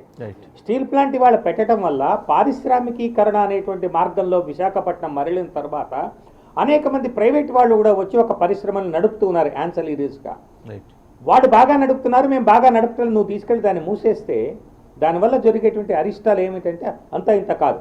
అసలు టోటల్ ప్రైవేటైజేషన్ అనేటువంటిది ఇంకేపబిలిటీకి ట్రాన్స్ఫర్మేషనా, లేకపోతే పాలసీయా, లేకపోతే వెస్టర్న్ సివిలైజేషన్ నుంచి తీసుకునేటువంటి పరిస్థితి ఇక్కడ. మనది మిక్స్డ్ ఎకానమీ. మిక్స్డ్ ఎకానమీలో ఎప్పుడు కూడా ఈ విధంగా ఉండాలి, ఒక కాంపిటేటివ్గా ఉండాలి. రైళ్ళు వాళ్ళ లాభసాటిగా లేదా రైళ్ళు అమ్మేసేసి మరొకటి లాభసాటిగా ఎందుకు లేదో ఆలోచించాలి. ఈ మాత్రం సజెషన్ ప్రభుత్వానికి తెలియదా? ఇవాళ లక్ష్మీనారాయణ గారు ఇచ్చినటువంటి సజెషన్స్ని ప్రభుత్వం ఎందుకు గమనించలేదు? ఇది కన్సిడరేషన్లోకి ఎందుకు తీసుకోలేదు? రేపు జరగబోయే నెగోషియేషన్స్లో వీళ్ళందరినీ పిలుస్తారా కనీసం? If the government is taking valid questions అండి. లక్ష్మణ్ గారు మళ్ళీ మీ దగ్గరకు వస్తాం. లక్ష్మణ్ గారు మళ్ళీ మీ దగ్గరకు వస్తాం. శివశంకర్, ఉత్తరాంధ్ర పరిరక్షణ వేదిక కన్వీనర్ శివశంకర్, సీనియర్ జర్నలిస్ట్ కూడా. శివశంకర్ చెప్పండి, మీరు భూమిపుత్రులు, విశాఖ స్టీల్ ప్లాంట్ ఆవిర్భావం దగ్గర నుంచి జరుగుతున్న పరిణామాలు చూస్తుంటే అసోసియేషన్ అంటే ఒక బాండేజీ, ఒక ఎమోషనల్ బాండేజీ వైజాగ్ ప్రజలకి స్టీల్ ప్లాంట్తో ఉండింది. అంటే దీనికి ఇప్పటివరకు ఎక్స్పర్ట్స్ చెప్తున్నది సరే, జేడీ లక్ష్మణ్ గారు ఒక 12 సెషన్స్ ఇచ్చారు. సెషన్స్లో 4-5 చాలా ప్రాక్టికల్గా వైబుల్గా ఉన్న సెషన్స్. అంటే వీటన్నిటిని ఒకసారి సాకల్యంగా పరిశీలించి ఒక కమిటీ వేసి, సింగం లక్ష్మణ్ గారు చెప్పినట్టు ఒక కమిటీ వేసి అందరూ ఉండాలి, అందులో అందరి ప్రాతినిధ్యం ఉండాలి. భూమి ఇచ్చిన రైతుల దగ్గర నుంచి మొత్తం టోటల్గా స్టీల్ ప్లాంట్ని నడిపే ఎక్స్పర్ట్స్ వరకు, అలాగే దీని మీద సమగ్రంగా అధ్యయనం చేయగల నేర్పరుల వరకు అందరూ ఉండాలని ఒక వాదన వస్తుంది. ఈ వాదన పక్కన పెడితే ఇది ప్రధాన బాధ్యతగా భుజాలకెత్తుకోవాల్సిన పాలకపక్ష వైసీపీ, అలాగే ఎప్పుడూ ప్రైవేటీకరణకు అనుకూలంగా వ్యవహరించిన టీడీపీ, అలాగే రాష్ట్రంలో ఒక రకంగాను కేంద్రంలో ఒక రకంగాను వ్యవహరించే బీజేపీకి పక్కన సన్నాయి నొక్కుతూ నడుస్తున్న జనసేన. ఈ 4 పార్టీల స్టాండ్ ఏ రకంగా ఉంది అంటే యాజ్ ఇట్ ఈస్గా గ్రౌండ్ మీద ఏ రకంగా ఉంది అనేది మీరు అక్కడ ఉన్నారు కాబట్టి చెప్పండి, మీ అబ్జర్వేషన్స్ ఏంటి? దానికి వాగ్దానం అంటే దీనికన్నా ముందు నేను చెప్పదలుచుకునేది అంటే Indian economy mixed economy. Mixed economy అంటే ప్రభుత్వ రంగము ఉండాలి, ప్రైవేట్ రంగము ఉండాలి. సో బీజేపీ మొదటి పాలసీ ఇదే. నాకు ఎప్పటికీ బాగా గుర్తు, 92లో అద్వానీ గారు దేశవ్యాప్తంగా రథయాత్ర చేసినప్పుడు, అప్పుడు మేము ఆన్లైన్ సీట్లో చదివాము, యూనివర్సిటీ ఇంజనీరింగ్ కాలేజ్ గ్రౌండ్స్లో ఒక బహిరంగ సభ. ఆ సభలో ఆయన ఏం చెప్పాడంటే, అప్పుడు 91 లిబరలైజేషన్ పాలసీ టీవీ నరసింహారావు గారు, మన్మోహన్ సింగ్ గారు మన ఆర్థిక విధానాలను సరళీకృతం చేసిన తర్వాత జరిగినటువంటి సభ. అందులో ఏం చెప్పాడంటే ఆయన, 10 ఏళ్ల క్రితం ప్రావదా న్యూస్ పేపర్లో, అంటే రష్యా న్యూస్ పేపర్ ప్రావదాలో ఇండియా సోవియట్ యూనియన్ విధానాలను అనుసరిస్తుంది కాబట్టి ఆర్థిక సంక్షోభంలో పొరుగుపోతుంది, ఆర్థికంగా నష్టపోతుంది అని రాసింది. ఇప్పుడు మనం మన ఆర్థిక విధానాలను మార్చుకున్నాం. 91లో లిబరలైజేషన్ తర్వాత మళ్ళీ ఒక 10 ఏళ్ల తర్వాత వాషింగ్టన్ పోస్టో లేదా న్యూయార్క్ టైమ్స్ ఒక ఎడిటోరియల్ రాస్తాయి. ఆ ఎడిటోరియల్లో మీరు యుఎస్ ఆర్థిక విధానాన్ని ఫాలో అవడం వల్ల, లిబరలైజేషన్ పాలసీ వల్ల ఇండియా నష్టపోయిందని మనం ఎడిటోరియల్ చూడబోతున్నాము అని అద్వానీ గారు. అంటే అప్పట్లో BJP policy Indian economy should be mixed economy అని. బట్ నిన్న ప్రధానమంత్రి నరేంద్ర మోడీ గారి వెబినార్లో మనం వింటే 4 సెక్టర్స్ తప్పించి దేశంలోని అన్ని సెక్టర్స్ బిజినెస్ చేస్తాము అని క్లియర్గా చెప్పారు. ఇందాక జేడీ లక్ష్మీనారాయణ గారు చెప్పిన ఒక సూచన ఏంటంటే, స్టైల్లో కానీ ఎంఎండిసిలో కానీ గురించి style also in hit list. మనం ఒక విషయం అక్కడ అబ్జర్వ్ చేయాల్సింది ఏంటంటే, స్టైల్ కూడా హిట్ లిస్ట్ లో ఉంది. భవిష్యత్తులో స్టైల్ కూడా బిజినెస్ చేయడం ఖాయం. ఆల్రెడీ. సో ఇప్పుడు అయితే మన విశాఖపట్నం స్టీల్ ప్లాంట్ కి సంబంధించి విశాఖపట్నం స్టీల్ ప్లాంట్ ఆవిర్భవించిన తర్వాత విశాఖపట్నం పారిశ్రామికంగా ఒక అభివృద్ధికి ఒక బూస్ట్ అయింది. అవును. విశాఖపట్నం పోర్ట్ ఫస్ట్ ఏర్పడిన తర్వాత పోర్ట్ నగరంగా అభివృద్ధి చెంది స్టీల్ ప్లాంట్ బాగానే ఉక్కు నగరంగా మారి ఒక్కసారిగా పారిశ్రామికంగా అభివృద్ధి చెంది. అంటే విశాఖపట్నం అభివృద్ధిలో కీలక పాత్ర వహించింది ప్రభుత్వ రంగ సంస్థలే. ఇక్కడ ఏ ప్రైవేట్ సంస్థల వల్ల ఈ నగరం అభివృద్ధి చెందలేదు. ఇది అభివృద్ధి చెందిందంటే కేవలం ప్రభుత్వ రంగ సంస్థల వల్లనే. పోర్ట్ కానీ, స్టీల్ ప్లాంట్ కానీ, హెచ్యూసీఎల్ కానీ, ఇలా రకరకాలుగా ప్రభుత్వ రంగ సంస్థల వల్లనే అభివృద్ధి చెందింది. సో స్టీల్ ప్లాంట్ వచ్చిన తర్వాతే ఇప్పటికీ మన రాష్ట్రంలోని పర్కార్ ఇన్కమ్ అత్యధికంగా ఉన్న నగరం విశాఖపట్నం. అలాగే ఈ మండల్ డొమెస్టిక్ ప్రోడక్ట్ అత్యధికంగా ఉన్న మండలం ఏదంటే గాజువాక మండలం. కానీ అది because of steel plant. So ఇంత విశాఖపట్నం స్టీల్ ప్లాంట్ ని ఎవరికి తెలిసి ఇప్పటి వరకు ఇన్ని రోజుల నుంచి ఉద్యమం జరుగుతుంది కాబట్టి స్టీల్ ప్లాంట్ చరిత్ర వారికి అవన్నీ అందరికీ తెలిసిందే. 16,500 మంది భూములు ఇచ్చారు. భూములు కూడా అప్పట్లోని ఇంకా మనకి 2013 భూసేకరణ చట్టం వచ్చి కొంత మెరుగైంది. కానీ అప్పట్లో ప్రభుత్వానికి భూములు ఇవ్వాలంటే చాలా గోల పెట్టేవారు ప్రజలు. అలాంటి సమయంలో 64 విలేజెస్ చెందినటువంటి 16,500 మంది రైతులు 50 ఎకరాల భూములు స్టీల్ ప్లాంట్కి ఇచ్చారు. అందులో ఇప్పటికీ మనకు తెలిసిన 20,500 మందికి కార్డులు ఉన్నాయి, కానీ వాళ్ళకి ఎవరికి ఉద్యోగాలు రాదు. అన్నిటికన్నా దారుణమైన పరిస్థితి ఏంటంటే ఆ భూముల ఆ రైతుల వారసులు ఎవరైతే ఉన్నారో, కొంతమంది వారసులు ఎమ్మెల్యేలు అయిన వాళ్ళు ఉన్నారు, కొంతమంది ఆర్థికంగా బలపడిన వాళ్ళు ఉన్నారు. అలా ఆర్థికంగా పూర్తిగా చిరిగిపోయి ఈ రోజు విశాఖపట్నం స్టీల్ ప్లాంట్ క్వార్టర్స్ లో సర్వెంట్ మెయిన్లుగా పనిచేస్తున్న వాళ్ళు ఉన్నారు. అంటే రైతుల స్టీల్ ప్లాంట్ కోసం భూములు ఇచ్చిన రైతుల వారసులు ఈ రోజు స్టీల్ ప్లాంట్ క్వార్టర్స్ లో. మీ వైపు నుంచి మీరు సజెస్ట్ చేసేది ఏంటి శివశంకర్? మీ వైపు నుంచి మీరు సజెస్ట్ చేసేది ఏంటి? ఇప్పుడు ఫస్ట్ అసలు ప్రభుత్వ విధానమే మారాలి. అదర్వైజ్ మనం ఇప్పటివరకు అనుకున్నట్టుగా ఇప్పుడు స్టీల్ ప్లాంట్ కి వీళ్ళు ఎస్టిమేటెడ్ కాస్ట్ 4,889 కోట్లు ఇచ్చారు. అంటే బిడ్డింగ్ బహుశా 11,100 కోట్లు 4,589 కోట్ల నుంచే బిల్డింగ్ స్టార్ట్ అవుతుంది. మరి ముఖ్యమంత్రి గారే ఆయన రాసిన లేఖలో ఏం చెప్పారు? అప్రాక్సిమేట్లీ 2 లక్షల కోట్ల విలువైన స్టీల్ ప్లాంట్ ని 4,000 కోట్లకో 5,000 కోట్లకో అమ్మేయటం అనేది చాలా దారుణం. సో ఇప్పుడు ఇక్కడ జరగవలసింది ఏంటంటే ఇంకోటి రా మెటీరియల్ కాస్ట్ కదా ప్రధానంగా. స్టీల్ కి రా మెటీరియల్కి 48% అవుతుందండి ఖర్చు. వాళ్ళ మొత్తం ఖర్చులోని 48% రా మెటీరియల్ ఖర్చు పెడుతుంది. టాటా 35% ఖర్చు పెడుతుంది. అది విశాఖపట్నం స్టీల్ ప్లాంట్ 65% ఖర్చు పెడుతుంది. అంటే విశాఖపట్నం స్టీల్ ప్లాంట్ కేవలం రా మెటీరియల్ కాస్ట్ ఎక్కువైపోవడం వల్లే విశాఖపట్నం స్టీల్ ప్లాంట్ ఎంత నష్టపోయింది. సో ఫస్ట్ అసలు మైన్స్ అనేవి క్యాపిటల్ మైన్స్ విశాఖపట్నం నుంచి కొన్నాళ్ళు చూడండి. అదర్వైజ్ చైనాలో కానీ అన్నంలో కానీ విలీనం చేసి కొంతకాలం చూడండి. స్టీల్ సెక్టర్ మొత్తం ఇప్పుడు ఆల్రెడీ మనకు తెలిసిందే ఒక కమిటీని ఏర్పాటు చేశారు. ఆ కమిటీ స్టడీ చేస్తుంది ఏ విధంగా బిజినెస్ చేయాలని. మొత్తం దేశవ్యాప్తంగా ఉన్న 100 PSCల్లో మొదటి దశలో 35 PSCలని ప్రైవేటైజ్ చేయాలని డిసైడ్ చేశారు. ఆ 35లో విశాఖపట్నం కూడా స్టీల్ ప్లాంట్ కూడా. Thank you Shivashankar. మళ్ళీ మీ దగ్గరకు వస్తాం.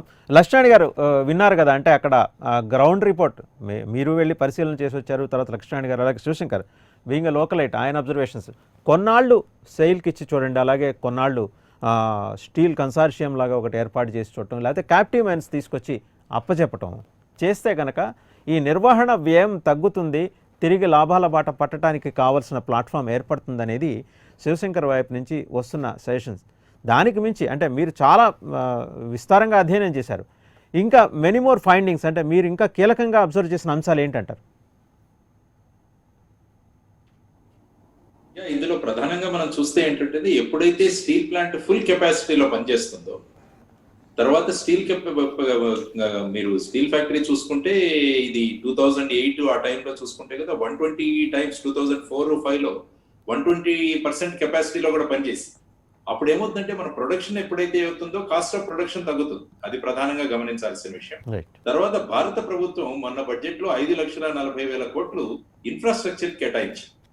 ఇన్ఫ్రాస్ట్రక్చర్ కేటాయించడం వల్ల రాబోయే సమయంలో స్టీల్ కి చాలా డిమాండ్ ఉండబోతుంది. అటువంటి సమయంలో గనుక యాక్చువల్ గా మీరు చూస్తే విశాఖపట్నం స్టీల్ బ్రహ్మాండమైన క్వాలిటీలో చాలా గొప్పగా ఉంటుంది. మంచి క్వాలిటీ ఉన్న స్టీల్. ఎందుకంటే ఈ స్టీల్ యూనిట్ కూడా మంచి సఫిస్టికేటెడ్, మంచి లేటెస్ట్ టెక్నాలజీతో ఎక్స్పాన్షన్ చేసిన ఇది. కాబట్టి ఈ సమయంలో దీన్ని ఇటు త్రిశంకులాగా పెట్టేసి మనం ఈవెన్ వర్కర్స్ యొక్క మనోధైర్యం మీద కూడా వాళ్ళు ఈ విధంగా ఒక టెన్షన్ లో పనిచేస్తే ఏమవుతుందంటే వాళ్ళ ప్రొడక్టివ్ కెపాసిటీ, వాళ్ళ ఇది కూడా తగ్గిపోతుంది. అవునండి. యాక్చువల్ గా మీరు చూసుకుంటే ఇందులో ప్రధానంగా మీరు ఎస్ బ్యాంక్ అన్నది అది నష్టాల్లోకి వెళ్ళినప్పుడు ఇమీడియట్ గా స్టేట్ బ్యాంక్ ఆఫ్ ఇండియాతో అక్కడ పెట్టుబడి పెట్టించి ఎస్ బ్యాంక్ నడిపించారు. మరి ఇప్పుడు మీరు 22,000 కోట్లు ఉన్నప్పుడు దీనిలో ప్రధానంగా మీరు 8,000 నుంచి 9,000 కోట్ల రీస్ట్రక్చరింగ్ మనకు చేయగలిగితే, వాజ్పేయి గారి ప్రభుత్వం ఉన్నప్పుడు ఏ విధంగా 2,300 కోట్లతో రీస్ట్రక్చరింగ్ చేశారు, ఇప్పుడు కనుక ఇస్తే ఆ తర్వాత ఏం చేసిందంటే ఆ ఇచ్చిన డబ్బులు కూడా వైజాగ్ స్టీల్ ప్లాంట్ రిటర్న్ చేసేసింది. అంటే ఆ లెవెల్లో క్వాలిటీ ఆఫ్ ప్రొడక్షన్ చేసే కెపాసిటీ ఉంది.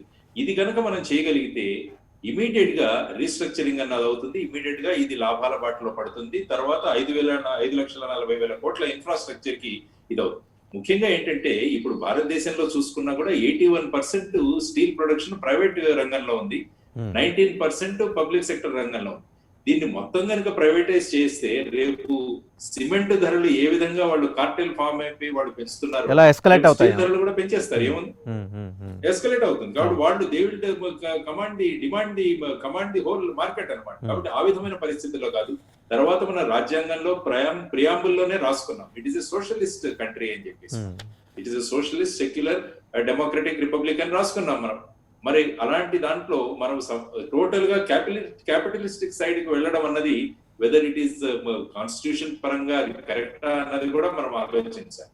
యాక్చువల్ గా మీరు బాల్కో అన్న కంపెనీ తీసుకుంటే అది కూడా ప్రైవేటైజేషన్ చేయడం జరిగింది. ఆ సమయంలో సుప్రీంకోర్టుకు వెళ్ళారు. సుప్రీంకోర్టు ఏమనిందంటే అప్పుడు ప్రభుత్వం యొక్క విధానాల్లో మేము పట్టించుకోమని చెప్పింది. అదే మీరు హెచ్పిసిఎల్ గానీ బిపిసిఎల్ గానీ వీటి మీద సుప్రీంకోర్టు వెళ్ళినప్పుడు అక్కడ వాళ్ళు వేరే విధంగా తీర్పిచ్చారు.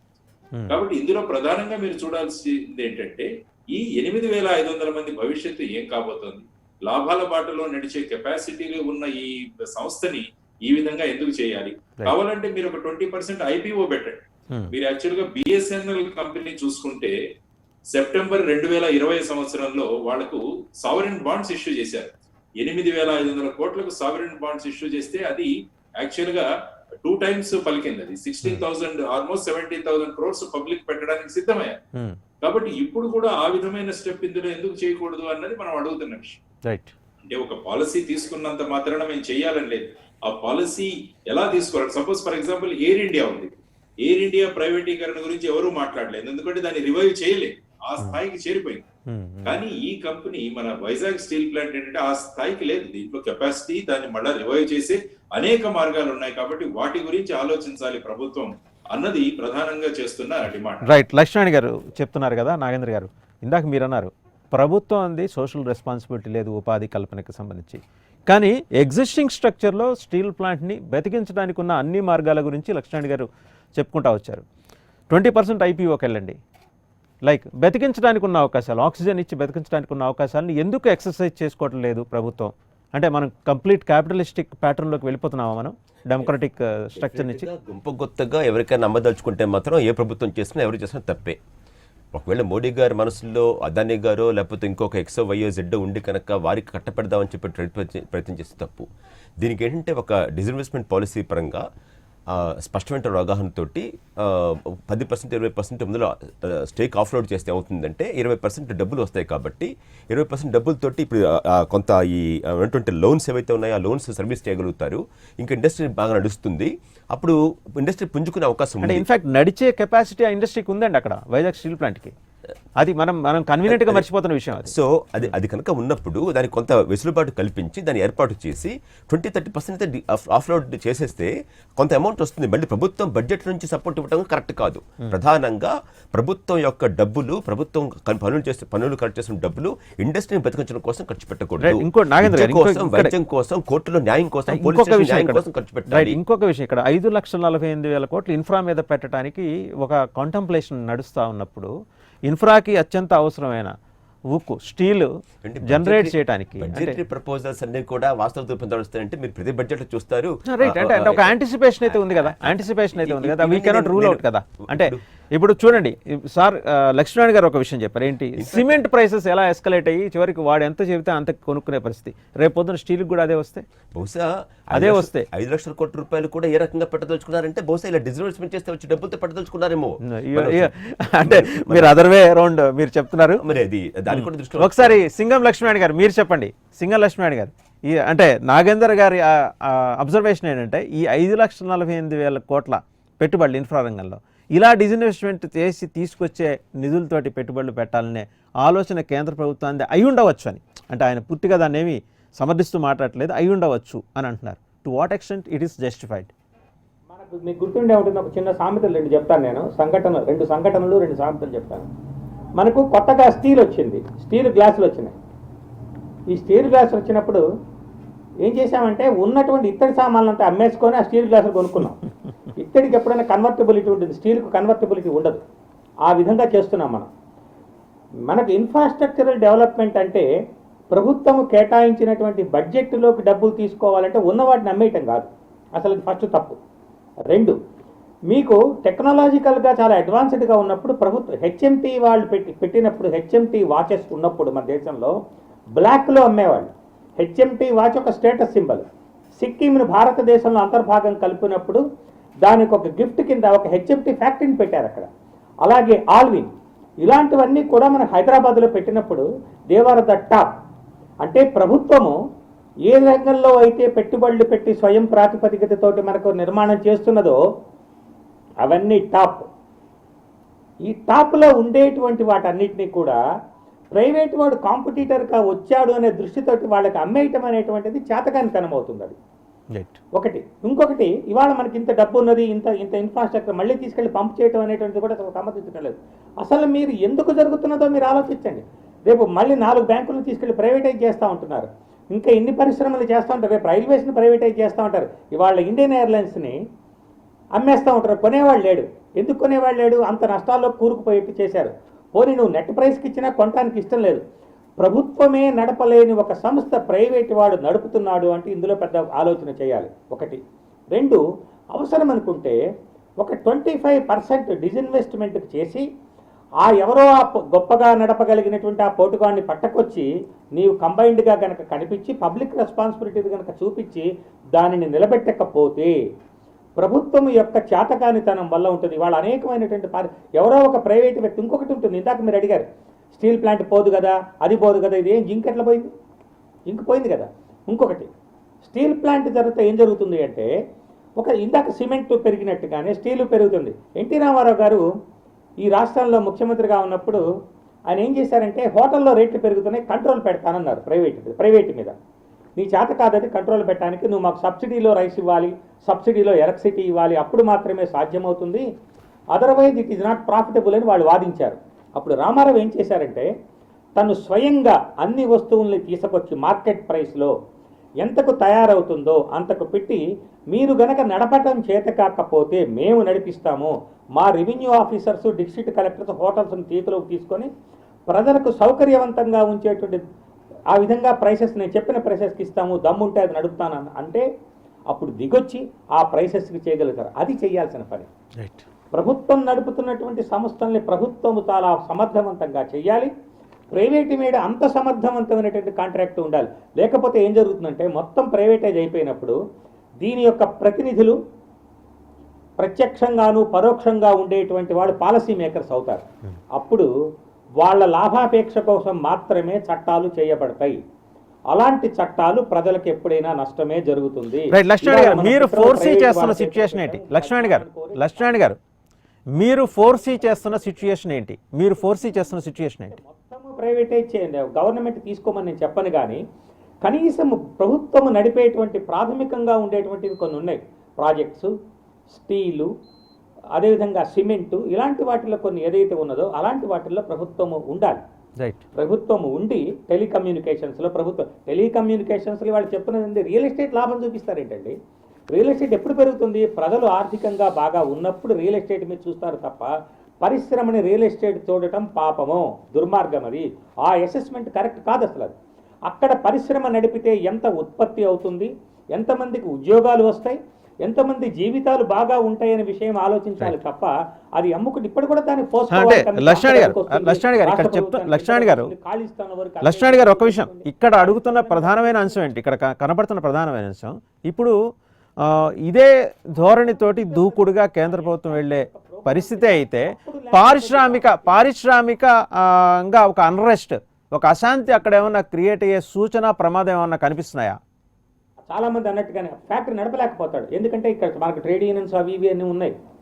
మరి వీళ్ళందరూ ఒకసారి నడపలేకపోయారంటే ప్రభుత్వమే నడపలేక నష్టాలు వస్తున్నప్పుడు ప్రైవేట్ వాడు తీసుకొని ఖచ్చితంగా ప్రాఫిట్లో నడుపుతాడని ఎలా గ్యారెంటీ ఇస్తారు? అతనికి ఏదైనా సపోర్ట్ ఇస్తే ఆ సపోర్ట్ మీరు కూడా ప్రభుత్వమే చేయండి. రైట్. చట్టము, దండము, ధనము నీ చేతిలో ఉన్నప్పుడు, ప్రజలు నీ చేతిలో ఎమోషనల్గా ఉన్నప్పుడు ప్రభుత్వము శాశ్వతము. ప్రైవేట్ వాళ్ళు ఒక ఫ్యామిలీ డిస్ప్యూట్ చేస్తే సారాబే కంపెనీ కొలేరైంది, అలంబిక్ కంపెనీ డిస్టర్బెన్సెస్లో ఉన్నాయి.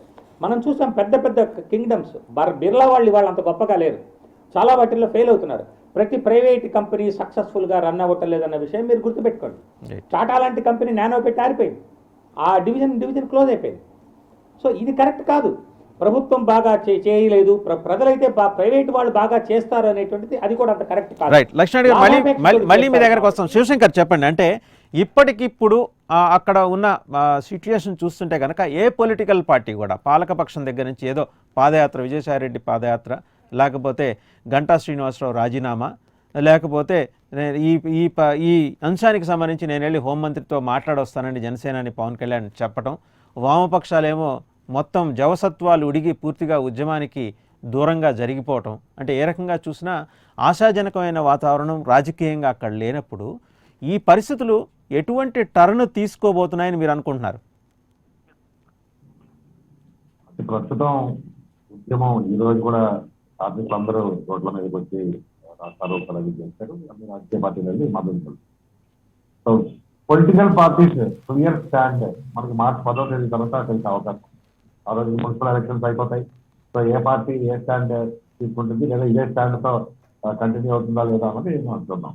సో ఫస్ట్ మనం జరగవలసింది ఏంటంటే ఆంధ్రప్రదేశ్కి చెందినటువంటి 25 మంది లోక్సభ సభ్యులు, రాజ్యసభ సభ్యులతో కలిసి పార్లమెంట్లో రికార్డులు పట్టుకొని గతంలో సమైక్యాంధ్ర జరిగినప్పుడు కొంతమంది తెలంగాణ రాష్ట్రం కోసం, ఆంధ్ర రాష్ట్రం ఏ విధంగా అయితే పార్లమెంట్ లో గట్టిగా గొడవ పెట్టారో ఆ విధంగా మన వాళ్ళు చేయగలిగితే కేంద్రం పూర్తిగా విరమించుకోకపోయినా కొంత తగ్గే అవకాశం అయితే కనబడుతుంది. అంటే ఏ మేరకు తగ్గే అవకాశం ఉంది? అంటే శివశంకర్ అంటే 30 ఏళ్ళ నాటి పరిస్థితికి ఈ రోజు పరిస్థితుల్ని మనం ఒక్కసారి బేరీజ్ వేసుకుంటే ఏ మేరకు ఈ విషయంలో ఉద్రిక్తతలు తగ్గే అవకాశం కనిపిస్తోంది? అదే సందర్భంలో ఫ్యాక్టరీ నడపడానికి, స్టీల్ ప్లాంట్ నడపడానికి కావాల్సిన వెసులుబాటు ఏ రకంగా ఏర్పడుతుంది అనుకుంటున్నారు మీరు? మనం దేశంలో ఏ నిర్ణయం అయినా సరే రాజకీయ నిర్ణయం. బీజేపీ ఆంధ్రప్రదేశ్ లో బలపడుతుంది, ఒకవేళ స్టీల్ ప్లాంట్ ప్రైవేటీకరణ ఆలస్యం అయితే అని బీజేపీ నాయకులు కేంద్ర నాయకత్వం మీద ఒత్తిడి తీసుకురాగలితే ఓన్లీ ఫర్ పొలిటికల్ అడ్వాంటేజ్ వాళ్ళు కొంతకాలం దీన్ని జాప్యం చేసే అవకాశం ఉంది. బట్ వాళ్ళ పాలసీ అయితే మార్చుకునే పరిస్థితి అయితే లేదు, కానీ వాళ్ళు డెఫినెట్ గా అది ఆలస్యం చేసే అవకాశం అయితే ఉన్నది. అదే దిశగా బీజేపీ నాయకులు కూడా మన రాష్ట్రం నుంచి ప్రయత్నాలు చేస్తున్నట్టు ఉన్నది. బట్ అది చూడాలి. అయితే ఇక్కడ గ్రౌండ్ పరిస్థితి ఏంటంటే ప్రస్తుతం అన్ని వర్గాలు కార్మికులకు వెళ్ళి మద్దతు తెలుపుతాయి. ముఖ్యంగా ఈ రోజు కూడా చూసుకుంటే అన్ని రాజకీయ పార్టీలు వెళ్ళాయి, మద్దతు తెలిపినాయి. బట్ మార్చి 10 మున్సిపల్ ఎలక్షన్స్ అయిపోయిన తర్వాత అన్ని రాజకీయ పార్టీలు అదే స్టాండ్ మీద అంతే చిత్తశుద్ధితో ఉంటాయా ఉండదా అనేది చూడాలి. ఇప్పుడు మనం ఢిల్లీలో జరుగుతున్నటువంటి రైతు ఉద్యమం చూస్తున్నాము. రైతు ఉద్యమం రైతులే లీడ్ చేస్తున్నారు, మిగిలిన అన్ని రాజకీయ పార్టీలు మద్దతు తెలుపుతున్నాయి. బట్ ఇక్కడికి వచ్చేసరికి ఏంటి అవుతుందంటే ప్రతి రాజకీయ పార్టీ ఉద్యమాన్ని హైజాక్ చేయడానికి ప్రయత్నం చేస్తారు. వైసీపీ కానివ్వండి, తెలుగుదేశం పార్టీ కానివ్వండి, అన్ని పొలిటికల్ పార్టీలు. ఎప్పుడైతే పొలిటికల్ పార్టీల చేతుల్లోకి, ఒక పొలిటికల్ పార్టీ చేతుల్లోకి మొత్తం ఉద్యమం హైజాక్ అయిపోతుందో అది ఉద్యమం నీరుగారిపోయే ప్రమాదం ఉంది. మనం సమైక్యాంధ్ర ఉద్యమంలో చూసాం, ప్రత్యేక హోదా ఉద్యమంలో చూసాం. ఏ రాజకీయ పార్టీ కూడా కలిసి రాకపోవడం వల్లే ఆంధ్రప్రదేశ్ కి ఈ పరిస్థితి ఏర్పడింది. అంటే ఆంధ్రప్రదేశ్ ని కేంద్రం టికెట్ గ్రాంటెడ్ గా తీసుకుంటుంది. అంటే ఇక్కడ అన్ని రాష్ట్రాలు ఇప్పుడు తమిళనాడు లాగో లేదా ముఖ్యంగా తమిళనాడు తీసుకుంటే ఒడిశా కూడా అన్ని రాజకీయ పార్టీలు, అంటే రాష్ట్ర సమస్యల దగ్గరికి వచ్చేసరికి అన్ని రాజకీయ పార్టీలు ఏకదాటిపైకి వచ్చే అవకాశం మన రాష్ట్రంలో లేదు. సో దీనిని కేంద్రంలో ఏ పార్టీ ఉన్నప్పటికీ మనల్ని టికెట్ గ్రాంటెడ్ గా తీసుకుంటాం. ఇప్పుడు ఈ స్టీల్ ప్లాంట్ ఉద్యమం కూడా అదే పరిస్థితి జరుగుతుంది. అధికార పక్షం మేము స్టీల్ ప్లాంట్ ని స్టీల్ ప్లాంట్ ప్రైవేటీకరణకు వ్యతిరేకమని వాళ్ళు ఒక ఉద్యమం మొదలు పెట్టారు. వాళ్ళు చేస్తున్న ఏ కార్యక్రమానికి తెలుగుదేశం పార్టీ కాదు. అలాగే తెలుగుదేశం పార్టీ వాళ్ళ అధ్యక్షుడు నిరాహార దీక్ష చేసినప్పుడు ఇప్పటి వైసీపీ నుంచి కూడా ఎవరు వెళ్ళలేదు. సో ఈ పరిస్థితి మనం ఇలాంటి గందరగోళ పరిస్థితి అంటే రాజకీయ గందరగోళం వీళ్ళందరూ దీన్ని మార్చి 10వ తేదీన జరగనున్న మున్సిపల్ ఎలక్షన్లతో అడ్వాంటేజ్ గా విశాఖపట్నం స్టీల్ ప్లాంట్ ఉద్యమాన్ని తీసుకోవడానికే ప్రయత్నిస్తారు. కానీ యాజ్ ఆన్ టుడే వేళలో అయితే ఏ చెప్పతుంది రైట్ శివశంకర్, మార్చి 10వ తేదీ తర్వాత ఉద్యమం ఏ టర్న్ అవుతుంది అన్న దాన్ని బట్టి మనం డిసైడ్ చేయాలి. రైట్. జేడి లక్ష్మణ్ గారు, అంటే ఒక గ్రౌండ్ రిపోర్ట్ ఏంటంటే మనకి అక్కడ మార్చి 10 వరకు కూడా అక్కడ ఉన్న రాజకీయ పార్టీలు ఈ ఉద్యమానికి మద్దతుగా కనిపిస్తున్నట్టు ఉన్న వాతావరణం ఉంది. ఆ రాజకీయ పార్టీలన్నీ కూడా తమ క్లియర్ స్టాండ్ మార్చి 10 లోకల్ బాడీ ఎలక్షన్స్ అయిన తర్వాతే, కార్పొరేషన్ ఎన్నికలైన తర్వాతే తీసుకునే అవకాశం ఉంది. కానీ ఇది కేవలం విశాఖపట్నంలో భూమికగా పనిచేస్తున్న రాజకీయ పార్టీలదా, లేకపోతే పూర్తిగా ఆంధ్రులకి సంబంధించిన అంశమా? మీరేమనుకుంటున్నారు? ఇది దేశానికి సంబంధించిన అంశం అని నేను అనుకుంటానండి. మీరైతే అక్కడ నా పరిధి ఎప్పుడు కూడా మన దేశ పరిధిలో ఉన్న సమస్య. ఎందుకంటే రేపు స్టీల్ కావాలి. యాక్చువల్ గా మీరు నేషనల్ స్టీల్ పాలసీ చూసుకుంటే 2017లో చెప్పింది 2030 సంవత్సరానికి మనం 300 మిలియన్ టన్నుల స్టీల్ మనం ప్రొడ్యూస్ చేయాలని మనం టార్గెట్ పెట్టుకున్నాం. ఇప్పుడు మనం ప్రొడ్యూస్ చేస్తుంది 112 మిలియన్ టన్నులు. అంటే ఇంత మిలియన్ టన్నుల మన కెపాసిటీ ఉన్నప్పుడు దాన్ని 80-20గా కూడా మీరు డివైడ్ చేసినప్పుడు కూడా ప్రభుత్వ సెక్టర్ లో కూడా చాలా ప్రొడ్యూస్ చేయాల్సి వస్తుంది. ఎందుకంటే చైనా అన్న దేశం మీరు చూసుకుంటే వాళ్ళు ఇన్ఫ్రాస్ట్రక్చర్ లో ఇంత విధంగా సాధించారంటే వాళ్ళు ప్రపంచంలో ఎక్కడ ఉన్నా కూడా వాళ్ళు ఐరన్ ఓర్ తెచ్చుకుని స్టీల్ ను చేసుకున్నారు. మీరు చూసారు, ఇక్కడ నుంచి కూడా ఓబులాపురం మైన్స్ నుంచి కూడా తీసుకెళ్లారు. చాలా టన్నులు తీసుకెళ్లి అక్కడ అప్పుడు తీసుకోవడం జరిగింది. అప్పుడు 8,000 పర్ టన్ పన్నారు వాళ్ళు. ఎందుకంటే దేశంలో ఇన్ఫ్రాస్ట్రక్చర్ జెయింట్ గా దేశాన్ని తయారు చేయాలన్న వాళ్ళ సంకల్పంతో ఈ విధంగా చేశారు. అందువల్ల ఏంటంటే ఈ సమస్య కేవలం ఆంధ్రుల సమస్య కాదు. ఎందుకంటే స్టీల్ ప్రతి చోట వినియోగించబడుతుంది ఇన్ఫ్రాస్ట్రక్చర్. కాబట్టి అదొకటి. తర్వాత వచ్చి ఏంటంటే గత 2 నెలలు కూడా మీరు చూసుకుంటే అక్కడ మళ్ళా స్టీల్ ప్లాంట్ ప్రాఫిట్స్ లోకి వచ్చింది. 200 కోట్లు, తర్వాత 175 కోట్లు తీసుకుంది జనవరి ఫిబ్రవరి నెలల్లో కూడా. ముఖ్యంగా ముందు సంవత్సరంలో మనకు రాకపోవడానికి ప్రధాన కారణాలు ఏంటంటే పోలవరం ప్రాజెక్టు పనులు ఆగిపోయి, అమరావతిలో కన్స్ట్రక్షన్ ఆగిపోయింది, తర్వాత కరోనా ప్రభావం. ఈ 3 తీసుకుని డిమాండ్ తగ్గిపోయింది. కానీ మళ్ళా డిమాండ్ పెరగడం మొదలైంది. కాబట్టి ఇది చూసుకుంటే యాక్చువల్ గా మీరు ఏమీ చేయకుండా ప్రస్తుతం ఉన్న పరిస్థితుల్లో వైజాగ్ స్టీల్ ప్లాంట్ ని ఒక 3-4 సంవత్సరాలు ఇదే కండిషన్స్ లో మీరు కంటిన్యూ చేసి బ్యాంకులు ఏవైతే రుణాలు ఇస్తున్నాయో వాటి మీద రిస్ట్రిక్షన్స్ పెట్టకుండా వెళితే 3-4 ఇయర్స్ లో మళ్ళా బ్రేక్ ఈవెన్ కి వచ్చేస్తుంది. అది ఎందుకంటే ఇవన్నీ నేను చెప్తున్న విషయాలు ఏంటంటే అక్కడ ఉన్న ఎక్స్పర్ట్స్ ని కన్సల్ట్ చేసి వచ్చాను, వాళ్ళతో మాట్లాడి వచ్చి నేను చెప్తున్న విషయాలు ఇవన్నీ. కాబట్టి ఈ విధమైన పరిస్థితులు ఉన్నప్పుడు తర్వాత మనకు అక్కడ ఉన్న ఎవరైతే భూములు ఇచ్చారో ఇందాక వాళ్ళు ఏజ్ పెద్దగా వాళ్ళ కార్డ్స్ ట్రాన్స్ఫర్ అయ్యాయి. వాళ్ళ జనరేషన్ అంటే పెద్దవాళ్ళు అయ్యే కొద్దీ ఆ కార్డ్స్ వాళ్ళ నెక్స్ట్ జనరేషన్ కు ట్రాన్స్ఫర్ అయ్యాయి. కాబట్టి ఇంకా కూడా 8,500 మంది కార్డ్స్ హోల్డర్స్ సిద్ధంగా ఉన్నారు. కాబట్టి ఈ విధంగా ఇప్పుడు వాళ్ళు ఏమంటున్నారంటే మీరు ఇవ్వకుంటే మా భూములు రిటర్న్ చేసేయండి అంట. మీరు ఏదైతే వాగ్దానం మాకు ఇచ్చారో అది మీరు నెరవేర్చుకుంటే మా భూములు మాకు ఇచ్చేయండి అని కూడా వాళ్ళు చెప్తున్నారు. మేము ఏదో ఒకటి చేసుకుంటాం మా భూములతో. ఎప్పుడైతే ప్రజలను నమ్మించి మనం భూములు తీసుకుందో ప్రభుత్వం, ఆ ప్రజల నమ్మకాలను మనం అమ్ము చేయకూడదు. అది ప్రభుత్వం మీద కూడా నమ్మకం పోతే మరి ఏమవుతుంది? దేశంలో అరాచకం ప్రభుత్వం. కాబట్టి ఇలాంటి ఇవి రాకుండా ఉండాలంటే మనం చేయాల్సిన విషయం ఏంటంటే దీన్ని మనం రివైవ్ చేయొచ్చు. మీరు యాక్చువల్ గా మొరాకో దేశంతో ఒక్కసారి అక్కడ స్టీల్ ప్లాంట్ ఒకటి ఇలాగే అవుతే అక్కడ కోఆపరేటివ్ సెక్టర్ లో నడిపారు. కోఆపరేటివ్ సెక్టర్ లో నిలబడి బ్రహ్మాండంగా ప్రాఫిట్స్ లోకి తీసుకెళ్ళి ఇప్పుడు కూడా మేనేజ్మెంట్ తర్వాత వర్కర్స్ వీళ్ళందరూ కూడా ఏకతాటిన వచ్చి మేము కంపెనీని ప్రాఫిట్ లోకి తీసుకువెళ్తామన్న నిర్ణయం కనుక వారు కూడా చెబుతున్నారు. కాబట్టి ఇదంతా కూడా ఒక పాజిటివ్ గా మనం తీసుకోగలిగితే రాజకీయ పరంగా ఇందాక శివశంకర్ గారు మాట్లాడినట్టు ముఖ్యంగా మహారాష్ట్ర గానీ తమిళనాడు గానీ ఒరిస్సాలో గానీ ఏదైనా అంశం వచ్చినప్పుడు రాజకీయ పక్షాలు వాళ్ళ రాజకీయ పార్టీలను పక్కన పెట్టి అందరూ కలిసి వాళ్ళు వెళ్తారు. కాబట్టి ఇప్పుడు ప్రధానంగా చేయాల్సింది ఏంటంటే ముఖ్యమంత్రి గారి నేతృత్వంలో అందరూ ఎంపీలు కనుక అక్కడికి వెళ్లి ప్రధానమంత్రి గారిని కలిసి ఇక్కడ ఉన్న వయబిలిటీస్ అన్ని చెప్పి మేము రెస్పాన్సిబుల్ గా మేనేజ్మెంట్ ఇవన్నీ చేస్తామని చెప్పి దీన్ని రివైవ్ చేయొచ్చండి. కాబట్టి ఆ విధంగా ప్రభుత్వం ఆలోచించాలని నేను మనస్ఫూర్తిగా కోరుకుంటున్నాను. ఎందుకంటే ఇది ఉద్యమాలు చేసుకుని తెచ్చుకున్న స్టీల్ ప్లాంట్ మనకి ఇక్కడ ఇచ్చి దీన్ని ఎక్కడో తీసుకువెళ్లాల్సిన ప్రయత్నం కూడా చాలా మంది చేశారు. దీనికి నిధులు కేటాయించకుండా కూడా ఆపారు. ఆ సమయంలో 32 మంది ప్రాణత్యాగం చేశారు. రేపు మీరు కాంపెన్సేషన్ ఏదైతే మీరు అంటున్నారో, లేకుంటే దీన్ని బిడ్ వాల్యూ, ఆ 32 మంది ప్రాణాల దాన్ని మీరు ఎలా వెలగట్టగలరు దాన్ని? ఇవన్నీ కూడా భావోద్వేగాలతో ఉన్న విషయాలు.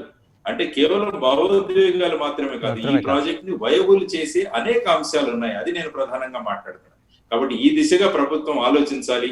అనవసరంగా మళ్ళా ఉద్యమాలు, భావోద్వేగాలు, మళ్ళా ఏ విధంగా ప్రాణ నష్టాలు ఇవన్నీ కూడా జరగకుండా దీన్ని కనుక చేయగలిగితే మంచి శుభ సంకల్పం అవుతుంది, మంచి పని అవుతుంది అన్నది నేను అనుకుంటున్న విషయం. Right, thank you JD Lakshminarayana గారు, అలాగే థ్యాంక్ యూ నాగేందర్ గారు, సింగం లక్ష్మీనారాయణ గారు, శివశంకర్, అందరికీ ధన్యవాదాలు ఈరోజు స్ట్రైట్ టాక్లో పాల్గొన్నందుకు. ఇది ఈరోజు స్ట్రైట్ టాక్. మరి కాసేపట్లో బులెటిన్ ప్రసారం అవుతుంది. చూస్తూనే ఉండండి ప్రైమ్ 9, నిజం ఇదే మా ఇజం.